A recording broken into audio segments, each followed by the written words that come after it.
বাজেটের পরেই সমস্ত পশ্চিমবঙ্গের নাগরিকদের জন্য 5টি খুশির খবর ঘোষণা করলেন রাজ্যের মুখ্যমন্ত্রী মমতা বন্দ্যোপাধ্যায়, যা এই ভিডিওটিতে আপনাদেরকে ডিটেলসেই জানিয়ে দেব।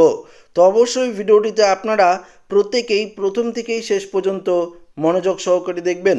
বন্ধুরা, 2026 সালের বিধানসভা নির্বাচনকে সামনে রেখেই শেষ পূর্ণাঙ্গ বাজেট পেশ করলেন রাজ্যের মুখ্যমন্ত্রী মমতা বন্দ্যোপাধ্যায়। হ্যাঁ বন্ধুরা, তবে অনেকেই আশা করেছিলেন যে যেহেতু এটা ভোট বাজেট, সেহেতু এই বাজেটে রাজ্য সরকারের বিভিন্ন মানবিক প্রকল্পের টাকা বাড়ানো হবে। পাশাপাশি লক্ষ্মীর ভাণ্ডার প্রকল্পের টাকাও এই বাজেটে বাড়বে, এমনটাই আশা করেছিলেন পশ্চিমবঙ্গের সমস্ত মহিলারা। কিন্তু বাজেট শেষে দেখা গেল যে লক্ষ্মীর ভাণ্ডার প্রকল্পের টাকা বাড়ানো হয়নি। তবে আপনাদের জন্য এই লক্ষ্মীর ভাণ্ডার প্রকল্পকে নিয়ে মুখ্যমন্ত্রী মমতা বন্দ্যোপাধ্যায়ের তরফ থেকে একটি গুরুত্বপূর্ণ ঘোষণা করা হয়েছে, সেটি এবার আপনাদেরকে জানিয়ে দেব। দেখতে পাচ্ছেন যে তবে নবান্নের সূত্রে দাবি, বাজেটে লক্ষ্মীর ভাণ্ডার নিয়ে নতুন করে ভাতা বৃদ্ধির ঘোষণা করা না হলে মানে এই নয় যে চলতি বছরে আর লক্ষ্মীর ভাণ্ডারের টাকা অর্থাৎ লক্ষ্মীর ভাণ্ডার নিয়ে কোনো ঘোষণা করা হবে না, বরং ভোটের আগে ফের লক্ষ্মীর ভাণ্ডারের ভাতা বাড়াতে পারে বলে মনে করা হচ্ছে। তো বুঝতেই পারছেন মুখ্যমন্ত্রী মমতা বন্দ্যোপাধ্যায় এই লক্ষ্মীর ভাণ্ডার প্রকল্পের টাকা নিয়ে এখন কোনো কিছু ঘোষণা না করলেও ভোটের আগে আবারও এই লক্ষ্মীর ভাণ্ডার প্রকল্পের টাকা বাড়ানো নিয়ে ঘোষণা করা হতে পারে, এমনটাই কিন্তু ইঙ্গিত পাওয়া গেছে। প্রসঙ্গত, গত বছরের নভেম্বর মাসে লক্ষ্মীর ভাণ্ডারের আরও 5,07,000 নতুন উপভোক্তাকে যুক্ত করা হয়েছে।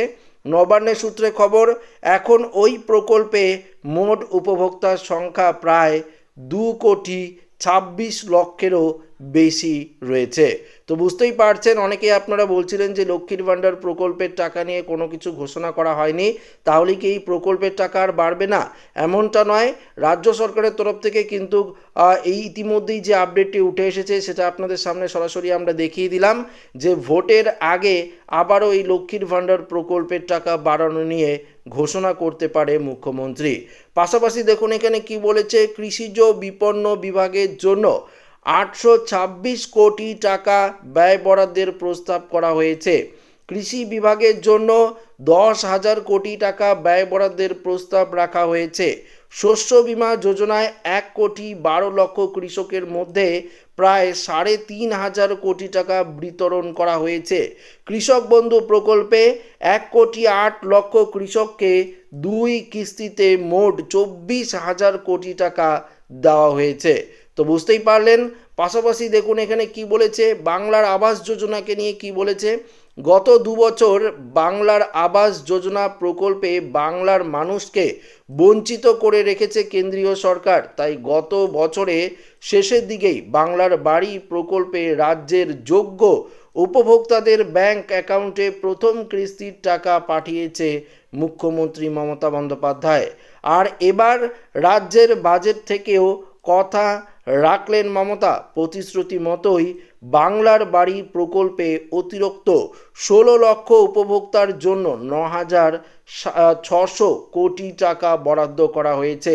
অর্থাৎ এই প্রকল্পে যারা এখনও বাড়ির টাকা পাননি বা আপনাদের লিস্টে নাম না থাকলেও নতুন করে আপনারা কিন্তু এই বাংলার বাড়ি প্রকল্পের মাধ্যমে আবারও কিন্তু সবাই টাকা পাবেন।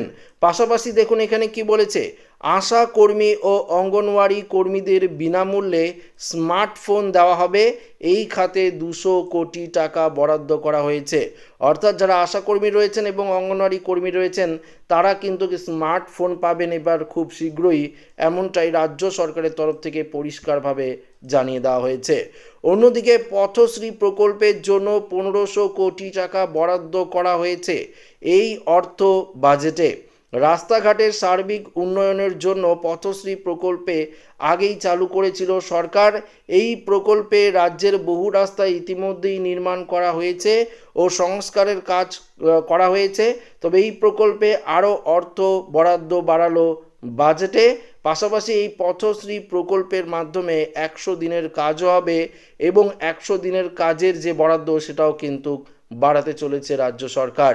তো বুঝতেই পারলেন, আরও অনেক কিছু ঘোষণা করা হয়েছে এই বাজেটে, যার সুবিধা সমস্ত পশ্চিমবঙ্গবাসীরাই পাবেন। তো আশা করি ভিডিওটি প্রত্যেকের ভালো লেগেছে। ভিডিওটি ভালো লাগলে লাইক করবেন, মানুষের সাথে শেয়ার করবেন, নতুন হয়ে থাকলে চ্যানেলটিকে সাবস্ক্রাইব করে নেবেন। ধন্যবাদ।